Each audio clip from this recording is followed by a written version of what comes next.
ഈ 232 രൂപയിൽ നിന്ന് ഇവർ വർദ്ധിപ്പിച്ചുകൊണ്ടിരിക്കുന്ന നികുതികൾ മുഴുവൻ കൊടുക്കേണ്ടി വരുമ്പോൾ അത് ഞങ്ങൾക്ക് തികയുന്നില്ല, നിങ്ങൾക്ക് തന്നെ തിരിച്ചു തരാൻ, നികുതിയായി ചാർജ് വർധനവുകളായി നിങ്ങൾക്ക് തന്നെ തിരിച്ചു തരാൻ ഞങ്ങൾക്ക് തികയുന്നില്ല എന്ന് പറയുമ്പോൾ അതിനെക്കുറിച്ച് പഠനം നടത്തണമെന്ന് പറയുന്ന ഇടതുപക്ഷ മനസ്സ്, തൊഴിലാളി വർഗത്തിന്റെ പേര് പറഞ്ഞുകൊണ്ട് ഭരിച്ചുകൊണ്ടിരിക്കുന്നവരുടെ മനസ്സ് ഞങ്ങൾക്ക് മനസ്സിലാവുന്നില്ല, ഈ കേരളത്തിന് മനസ്സിലാവുന്നില്ല. ഞങ്ങൾ കടന്നു ചെന്ന സമരയാത്രയുമായി കടന്നു ചെന്ന ആ സ്ഥലങ്ങളിലെല്ലാം ഏതെങ്കിലും പ്രത്യേക രാഷ്ട്രീയ പാർട്ടിക്കാർ മാത്രമല്ല വന്നത്, മതമേലധ്യക്ഷന്മാർ വന്നു, സാംസ്കാരിക നായകന്മാർ വന്നു, സാമൂഹ്യ നേതാക്കന്മാർ വന്നു, സാധാരണ മനുഷ്യർ വന്നു, തൊഴിലാളികൾ വന്നു, എല്ലാ മനുഷ്യരും വന്നു.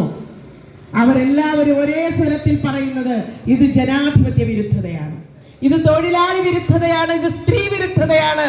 വനിതാ മതിൽ കെട്ടുന്നവരും രാത്രി നടത്തുന്നവരും കേരളത്തിൽ 232 രൂപയ്ക്ക് കൂലി വാങ്ങിക്കുന്ന സ്ത്രീകൾ ഒരു ഭയലേശവുമില്ലാതെ തെരുവിലിറങ്ങിക്കൊണ്ട് 156 ദിവസം സമരം നടത്തുവാനുള്ള തന്റെ ഇടം കാണിക്കുമ്പോൾ മതിൽ കെട്ടിക്കൊണ്ടല്ല, രാത്രി നടത്തുന്ന വിട്ടുവീഴ്ചയില്ലാതെ നിലപാടെടുക്കുവാൻ കഴിയുന്ന തന്റെ ഇടമാണ് സ്ത്രീകൾക്ക് വേണ്ടുന്നത്.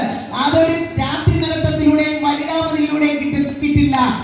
നീ പണിയെടുക്കുന്ന സ്ഥലത്ത് പോയിട്ട് നീ അവിടെ ആണോ അല്ലയോ എന്നറിയാൻ ഫോട്ടോ എടുത്തിട്ട് കൊടുക്കണം സെന്ററിലെ അവരുടെ ഉത്തരവാദിത്തപ്പെട്ട ഉദ്യോഗസ്ഥർക്ക്. ആ സമരപന്തലിലാണോ അതോ പണിയെടുക്കുവാണോ എന്ന് ബോധ്യപ്പെടാൻ വേണ്ടിയിട്ട്. ഇത് എന്ത് കാലഘട്ടമാണ്? പണിയെടുക്കാൻ വോളണ്ടിയർ ആണ്.